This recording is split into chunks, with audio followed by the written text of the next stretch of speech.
Ang tanging pangarap ko lamang noong kabataan ko ay ang maibabahagi ang aking recipe. Hindi lang sa ating bansa, kung hindi sa buong mundo. Bata pa lamang ako ay pangarap ko na talaga maging sikat na chef. Pangarap kong maipatikim sa lahat ang mga luto ko at kung paano ko ibinibigay ang buo kong kakayahan para mapatikim ang mga tao ng mga masasarap na pagkain. Pero lahat ng pangarap kong yun ay nagbago magmula noong nakaranas ako ng isang pangyayari na nakatitindig balahibo. Isang pangyayari na mayroong masama at mabuting epekto sa akin. Pero mas nangingibabaw pa rin ang takot ko sa tuwing naaalala ko ito. Maulan na umaga sa iyo, Sir Eric. Maulan na umaga rin sa mga kapwa ko tagapakinig at avid fan ng programang ito. Ako si Rhea. Nasa 60 taong gulang na, pero hindi pa rin nawawala sa isip ko ang naganap noong taong 1985. Noong mga taon na yan ay nasa 20 anyos pa lamang ako. Sa ganoong edad ko ay sikat na ako sa aming baryo. Sikat ako dahil sa mga kakaibang lutuin at recipe ko. Hindi lang yon. Basta kakaiba dahil lahat ng yun ay masarap din. Namana ko rin kasi ang hilig ko sa pagluluto sa aking yumaong ina. Isa rin sa negosyo ko noon ay ang pagbibenta ng mga ulam at pagkain. Kadalasan ay ako rin ang nagluluto ng mga pagkain sa mga handaan sa baryo namin. Para sa akin, malaking oportunidad na yon dahil nagagawa kong mapatikim sa lahat ang aking mga luto. Kaso nga lang, hindi naman mawawala sa buhay ang magkaroon ng kakumpetensya. Bukod sa akin, mayroon din isang tagaluto sa baryo.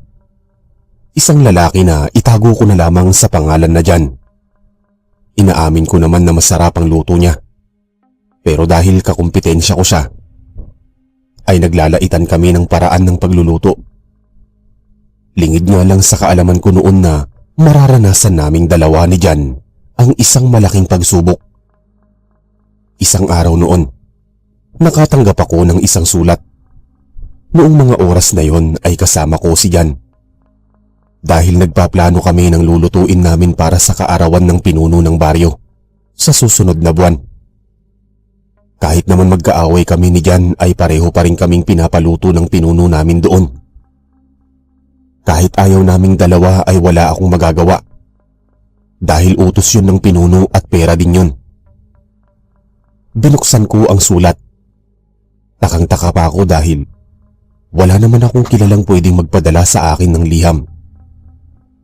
Binasa ko ang sulat at isa yung imbitasyon galing sa Baryo 11.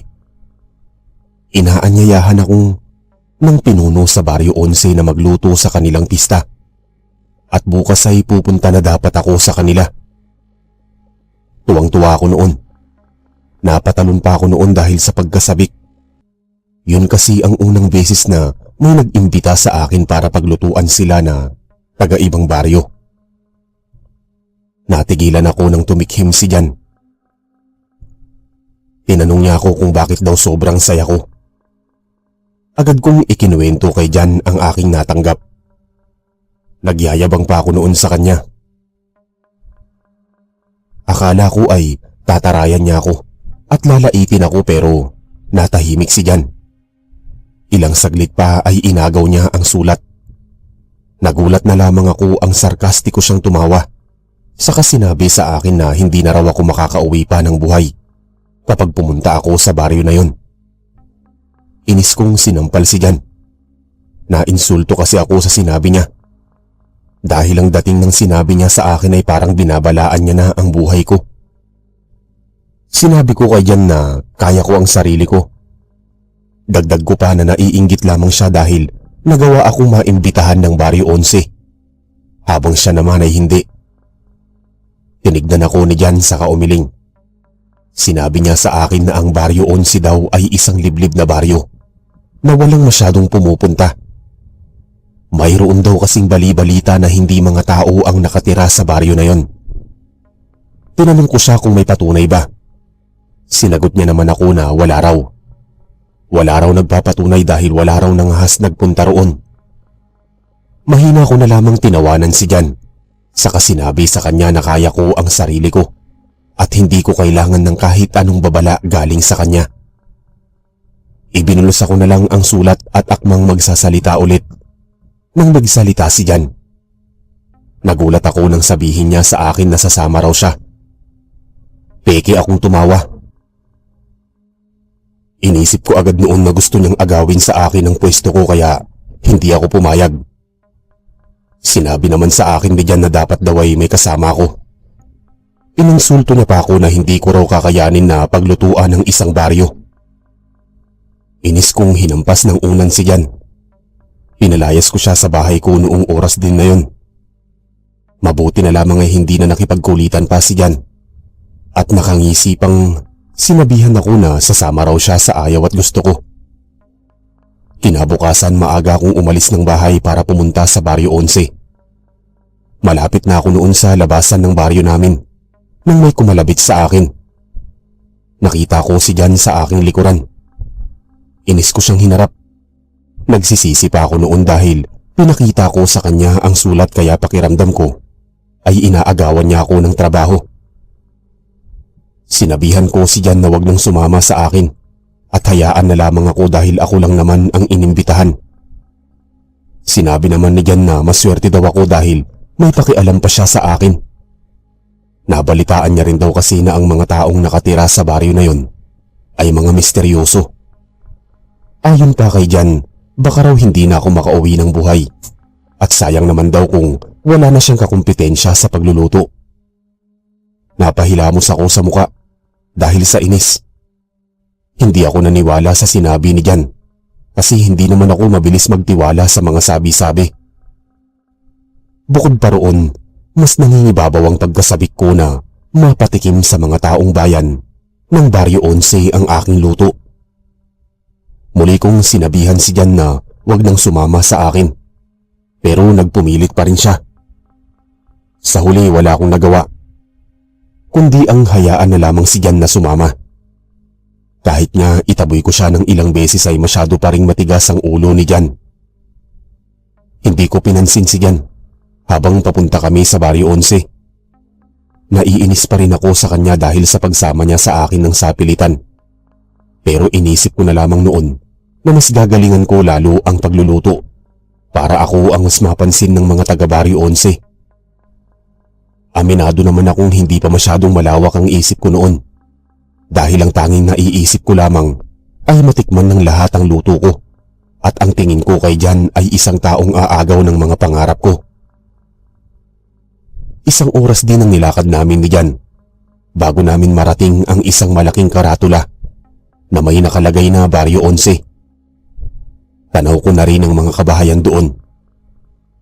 Malapit din sa gubat ang baryo. Maglalakad na sana ako ulit nang pigilan ako ni Jan. Pagtingin ko kay Jan ay sinabitan niya ako ng bawang. Inis kong tinanggal yun, saka itinapon. Nagulat si Jan sa ginawa ko. Tinanong ko si Jan kung ano na naman ang pinaplano niya. Sinabihan ko pa siya na masyado siyang inggitero. Dahil halos lahat ng oportunidad na mayroon ako ay gusto niya ring mapasa kanya. Peking tumawa si Jan. Sinabi niya sa akin na gusto niya lang daw akong protektahan.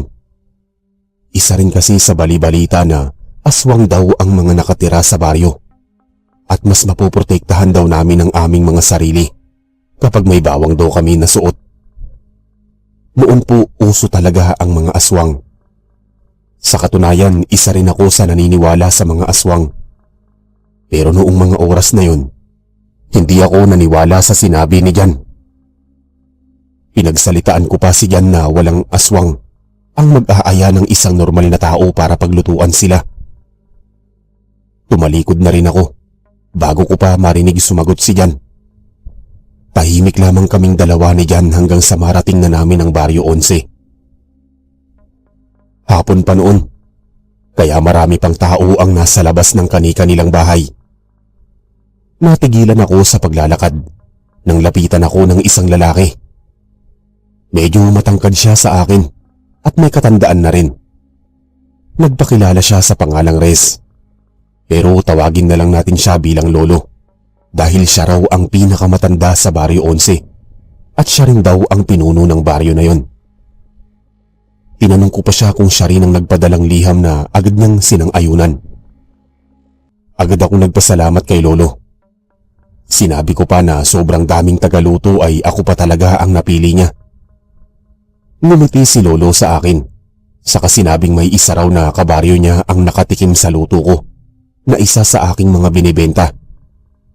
Sigurado daw si Lolo na mapapasarap ko raw ang mga pagkain na ihahanda sa pista. Ipinaliwanag niya sa akin na ang kainan kasi tuwing pista sa kanila ay iisa lamang.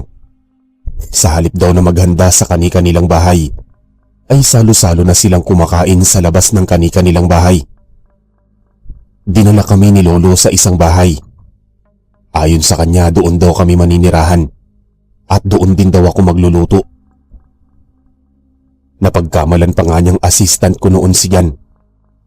Akala ko pa nga ay tatanggi si Jan, pero tahimik lamang ito. Pumasok pa si Jan sa isa sa mga kwarto ng bahay at malakas na isinara ang pinto. Hindi ko na lamang pinansin ang pagdabog niya.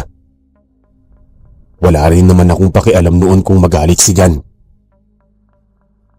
Napatingin akong muli kay Lolo nang sabihin niya sa akin na lutuin ko raw ang lahat ng aking putahe.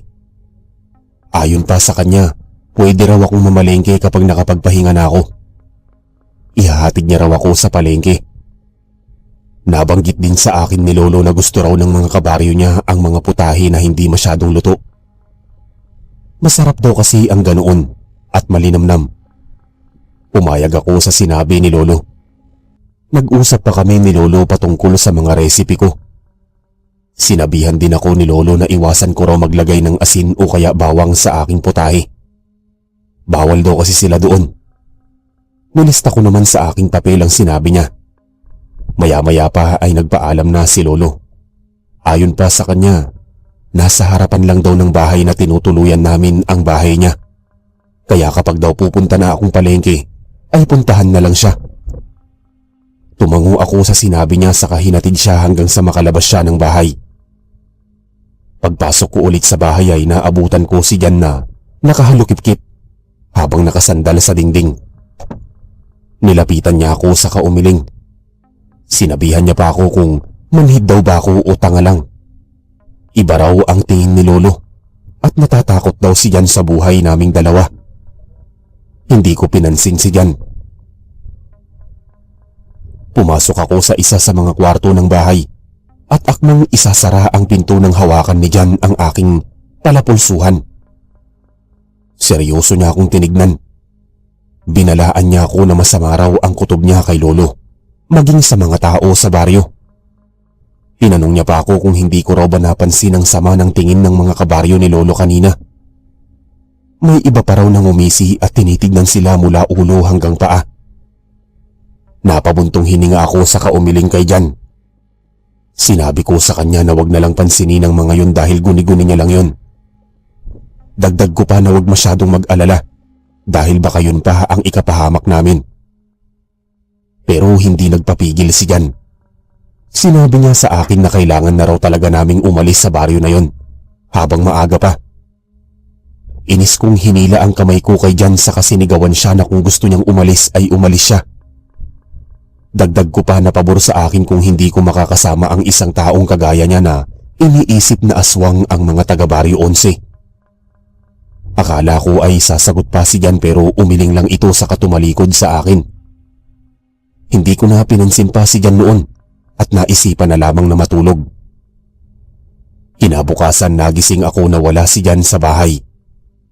Inaamin ko na nagsisisi ako sa sinabi ko kay Jan. Pero mas nangibabaw ang inis ko kay Jan. Napapatanong pa ako sa sarili ko noon na kapag aswang si Lolo at ang mga kabaryo niya, sana ay ginawa na nila akong hapunan. Pero buhay pa akong nagising at wala pang galos. Inalis ko sa isip ko ang mga sinabi ni Jan. Saka ako pumunta sa bahay ni Lolo. 2 katok lang ang aking ginawa bago bumukas ang pinto. Lumabas agad si Lolo at inaya na agad akong pumunta sa palengke. Malapit lang naman ang palengke nila sa Baryo 11. Malawak din kasi ang baryo at marami ring mamamayan na nakatira. Pagdating namin sa palengke ay purong mga karne ang naroroon. Walang kahit anong gulay o ibang paninda. Tinanong ko si Lolo kung bakit walang gulay na tinda. Inalok ko pa si Lolo na pwede akong pumunta sa kalapit na baryo para bumili ng gulay doon. Pero hindi pumayag si Lolo. Sinabi niya sa akin na hindi raw mahilig sa gulay ang mga tao doon. Nagtaka pa ako kung bakit pero hindi na lamang ako nagtanong pa. Si Lolo ang namili ng mga karne na binili niya rin. Hindi na rin ako masyadong nagtanong noon kahit medyo nawirduhan ako sa mga karne sa baryo na yon. Bukod sa malalaki, sariwang-sariwa rin ang mga ito na para bang bagong katay lamang. Tinanong ko si Lolo kung saang karne ng hayop nang galing ang mga karne. Pero tanging ngisi lang ang isinagot ni Lolo.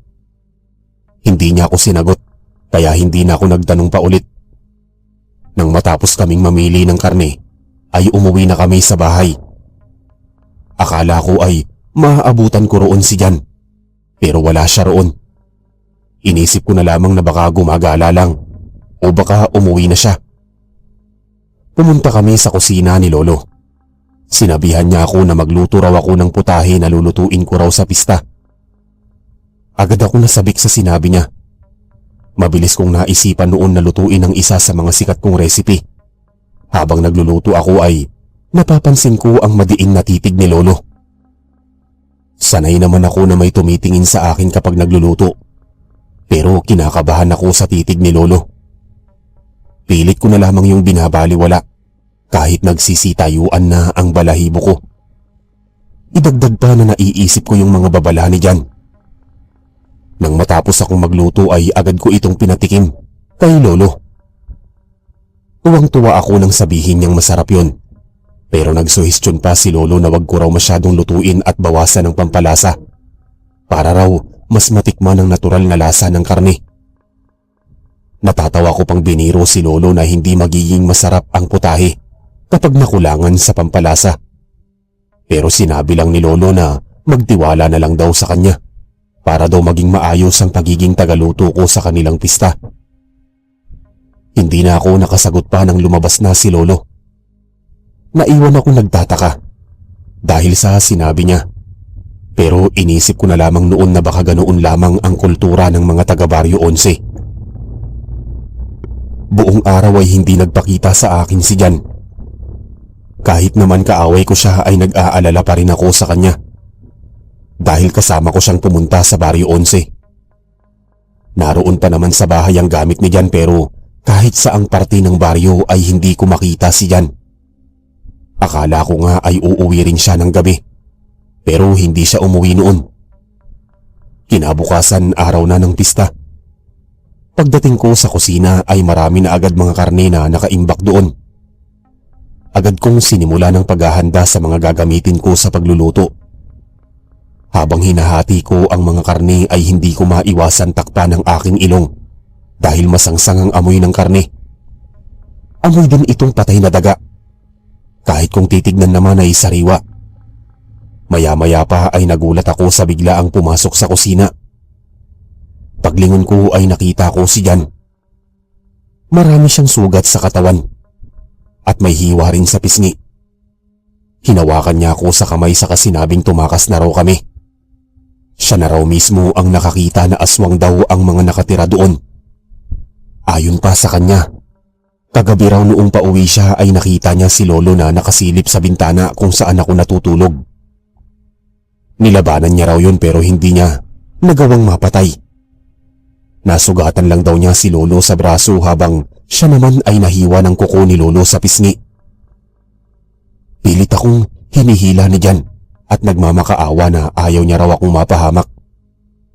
Sigurado din daw siya na ang bawat karne na lulutuin ko ay karne ng tao. Para akong binuhusan ng malamig na tubig. Hindi ako makapagsalita at hindi ko rin magawang sagutin siya.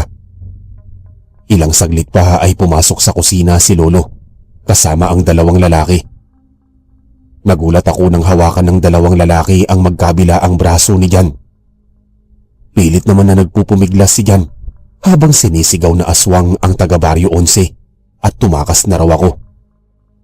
Napaigtad ako nang tapikin ako ni Lolo. Sinabi sa akin ni Lolo na magnanakaw daw si Jan. Nahuli nga raw ito kagabi na nagnanakaw sa kanyang bahay kaya raw nasugatan niya ito sa pisngi. Tumawa pa ng malakas si Lolo dahil sa sinasabi ni Jan na aswang daw si Lolo. Puno ng pagmamakaawa ang mata ni Jan habang nakatingin sa akin pero litong-lito na ako noong mga oras na yun. May parte sa akin na gustong paniwalaan si Lolo. Sumigaw pa si Jan na pagkatiwalaan ko raw siya kahit isang beses lang. Hindi niya raw kayang mapahamak ako. Bago pa man ako makasagot ay sinenyasan ni Lolo ang mga kabaryo niya na ilayo si Jan. Maglalakad sana ako palapit kay Jan pero pinipigilan ako ni Lolo. Titig na titig siya sa mga mata ko. Sinabi niya sa akin na ituon ko na lang daw ang aking atensyon sa pagluluto ng mga pagkain sa pista.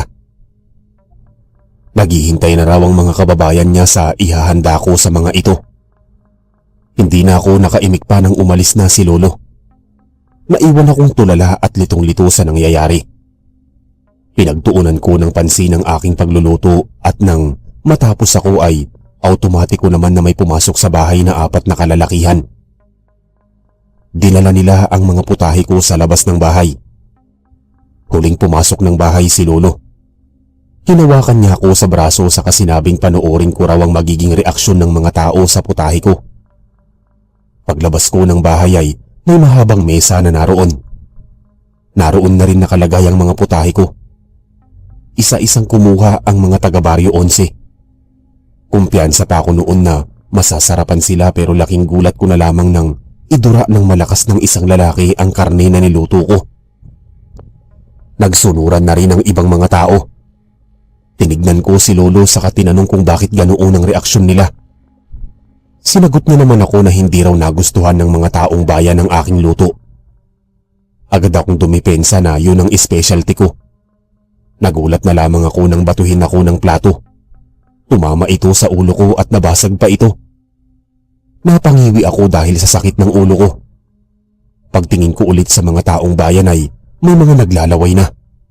Namumula ang kanilang mga mata habang nakatitig sa akin.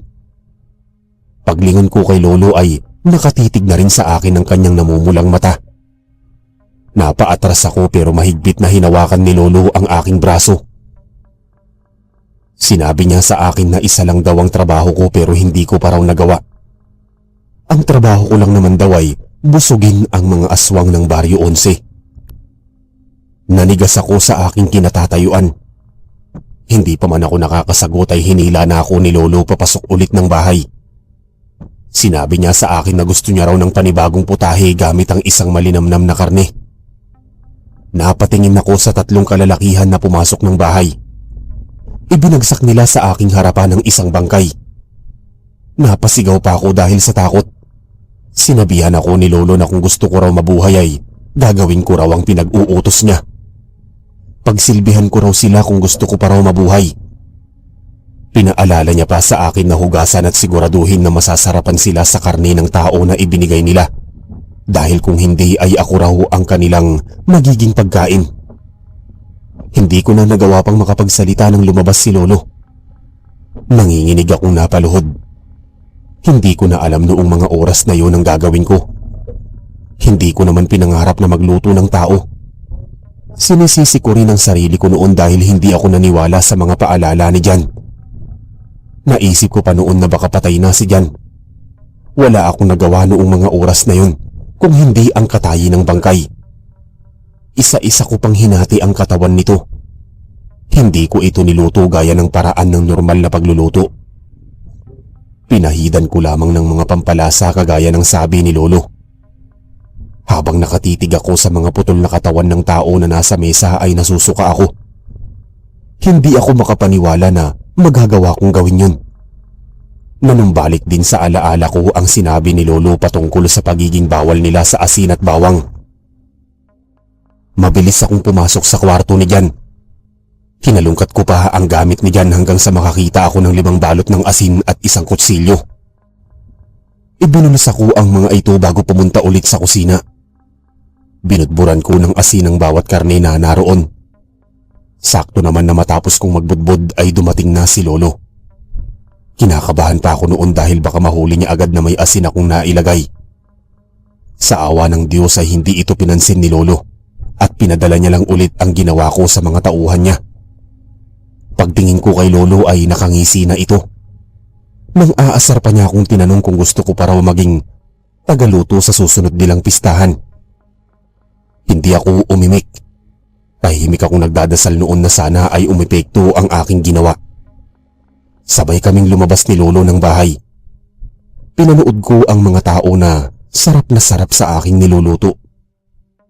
Tinitignan ko rin ang paligid dahil nagbabaka sakali ako na mayroon akong daan para tumakbo. Ilang saglit pa ay nagulat ako sa isang malakas na sigaw na nanggagaling sa isa sa mga aswang. Pagtingin ko rito ay magana ang kanyang labi, ganoon din ang ibang taga-baryo. Napaatras ako nang marinig kong sumigaw ang isa sa kanila. Sinabi nito na mayroon daw akong nilagay sa karne, kaya naging ganoon ang epekto nila. Pagtingin ko kay Lolo ay masama na ang tingin niya sa akin. Mahigpit niya akong hinawakan sa aking braso saka tinanong ako kung anong ginagawa ko. Sinabihan pa ako ni Lolo na mamamatay daw ako kapag hindi ako umamin. Nanginginig na ang aking buong katawan. Alam ko noong mga oras na yon na dihado na ako. Biglang may nagsalita na isang taga-baryo 11. Nagsuhestyon ito na ako na lang daw ang maging handa sa pistahan. Handa raw silang kainin ako ng buhay. Pagtingin ko kay Lolo ay naiiyak akong umiling.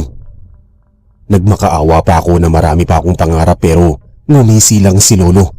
Saka sinabing magandang ideya daw yon. Bago pa man ako hilain ni Lolo ay sinipa ko ang gitnang parte niya. Kinuha ko ang kutsilyo na nasa aking bulsa. Saka pinatama ito sa kanyang pisngi bago ako mabilis na tumakbo palayo. Hindi ako lumingon sa kanila. Patuloy lamang ako sa pagtakbo hanggang sa may humawak sa aking braso. Mabilis kong siniko ang humawak sa akin, saka sinaksak ito sa leeg bago nagpatuloy sa pagtakbo. Akala ko noon ay makakatakas na ako pero natigilan ako sa pagtakbo na may humarang sa akin. Si Lolo yun. Sinabihan niya ako na hindi raw ako makakatakas doon at tanggapin ko na lang daw ang kapalaran ko. Nang umatras ako ay may humawak na sa aking braso. May kumuha rin ng kutsilyo ko. Nanginginig ang buo kong katawan sa takot habang paulit-ulit na sinasabi kay Lolo na may pangarap pa ako. Pero mahina lang siyang tumawa saka hinawakan ng aking pisngi. Tumitig sa akin ang namumula niyang mata saka nagpasalamat sa akin dahil sa ginawa kong pagluluto. Pero sa pagkakataon na yon, ako naman daw ang lulutuin. Bago pa man makasagot ay hinampas niya ako sa aking batok na tuluyang nagpawala ng aking malay. Paggising ko ay bumungad sa akin si Jan. Tinulungan niya akong makatayo. Punong-puno na ng sugat ang kanyang muka. Naiiyak akong humingi ng tawad kay Jan. Sinabi ko pa na kasalanan ko dahil hindi ako naniwala sa kanya. Akala ko ay susumbatan ako ni Jan pero sinabi niya sa akin na kailangan na raw namin makatakas sa kulungan na yon. Inabot sa akin ni Jan ang isang kutsilyo. Sinabi niya sa akin na kailangan daw namin pumatay para daw makatakas. Kinuha ko ang asin sa aking bulsa sa kabinigay yon kay Jan.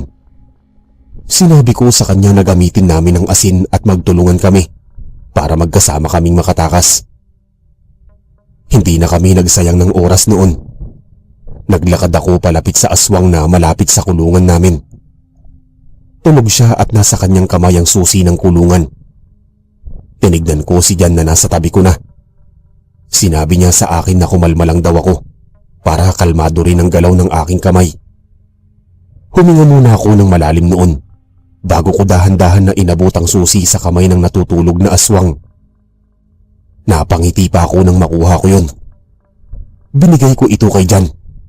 Agad niyang binuksan ang kulungan at saktong pagbukas ng kulungan ay ang pagpasok ni Lolo. Nagulat si Lolo nang makita kaming nasa labas.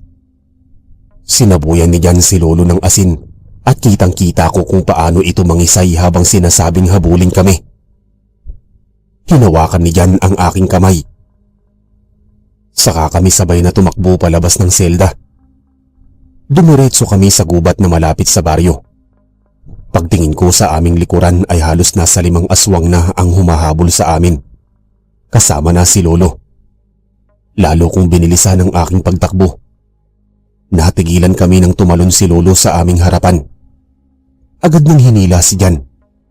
Mabilis naman na sinaksak ni Jan si Lolo sa liig nito pero nakaiwas si Lolo. Napaatras ako habang nakatitig sa kanila. Ilang saglit pa ay sakal-sakal na ni Lolo si Jan.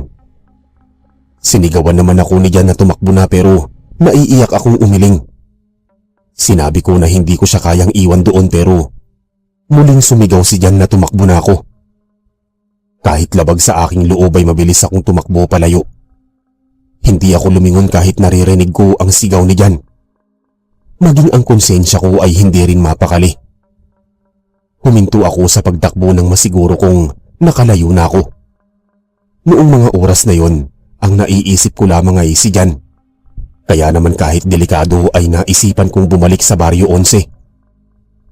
Alam kong katangahan yun dahil hindi masisikmura ng aking konsensya na hayaan lang si Jan doon.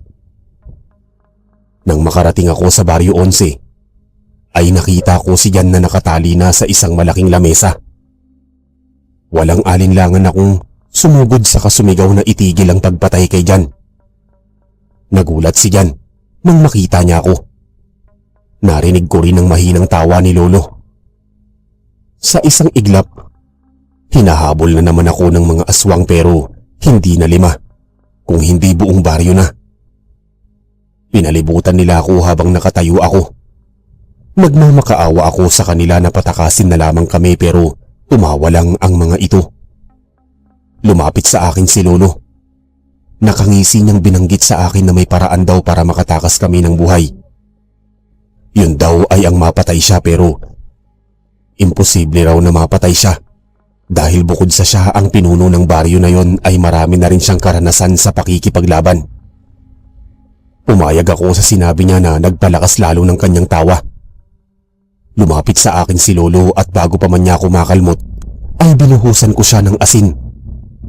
Nangisay siya dahil doon at napaatras din palayo. Muli ko siyang sinabuyan ng asin at sa pagkakataon na yon ay natumba na siya. Ginawa ko yung pagkakataon para saksakin na agad sa ulo si Lolo. Napasigaw pa ako nang maramdaman ng kalmot ni Lolo sa aking likod. Patuloy lang ako sa pagsaksak at nang masiguro kong hindi na gumagalaw si Lolo, ay saka ako umayos ng tayo. Pagtingin ko sa paligid ay umatras na ang ibang aswang. Lumapit ako kay Jan saka pinakawalan siya. Inalalayan ko si Jan na maglakad palayo sa mga aswang na yon. Habang naglalakad ay narinig ko pa ang isang aswang na nagsabi na balang araw daw ay hahanapin nila kami. Maghihiganti daw sila sa pagkamatay ng kanilang pinuno. Hindi ko na yun pinansin pa at pinagpatuloy na lang ang pagtakas sa lugar na ipinangako kong hinding-hindi ko na babalikan pa. Nang makauwi kami sa baryo namin ay ginamot ko agad ang sugat ni Jan. Habang ginagamot ko siya ay sinabihan ako ni Jan na umalis na raw sa baryo at pumunta na raw sa syudad. Nagtataka ko siyang tinignan. Sinabi niya sa akin na ang nakaharap ko raw ay hindi si Lolo. Kapatid daw yun ni Lolo at ang totoong Lolo raw ay nanonood lamang. Sigurado raw si Jan na hahanapin daw ako ng mga ito at ang misyon daw ni Jan ay unahan na ang mga aswang. Kinabahan ako noon. Tinanong ko pa si Jan kung bakit niya ako tinutulungan at doon ko nalaman na isa pala siyang manunugis at ang taong matagal nang nagkakagusto sa akin. Ayon pa sa kanya, sundin ko na lang daw siya at sisiguraduhin niya raw na sa kanyang pagbalik ay ligtas na kaming dalawa. Noong araw din na yun ay umalis kami sa baryo namin at lumipat ako ng ibang lugar dala-dala ang alaala na yun. Ilang taon nang lumipas hindi ko pa rin nakalimutan ang insidenteng yun. Lagi kong napapanaginipan na may sumusunod sa akin sa bahay, kahit wala naman. Hindi ko na rin ulit nakita pa si Jan. Ayokong isipin na patay na siya. Pero yun ang sinasabi ng utak ko. Sa awa ng Diyos, hanggang ngayon ay pakiramdam ko ay wala ng panganib sa buhay ko. Pero naghihintay pa rin ako kay Jan. Kaya nga po, matandang dalaga ako ngayon at naghihintay na lang ng sariling kamatayan. Hindi ko na rin pinagpatuloy ang pangarap kong pagluluto dahil lagi kong naaalala na ito ang dahilan kung bakit ako napunta sa ganoong sitwasyon. Mapahanggang ngayon hindi pa rin mawala sa isip ko si Jan. Kung nasaan man siya, sana nga ay makita ko na siya para makapagpasalamat ako sa pagprotekta sa akin noong mga oras na yon. Ito lamang ang maibabahagi ko sa ngayon, Sir Eric. At kung sakali man na makita ko si Jan, sisiguraduhin ko na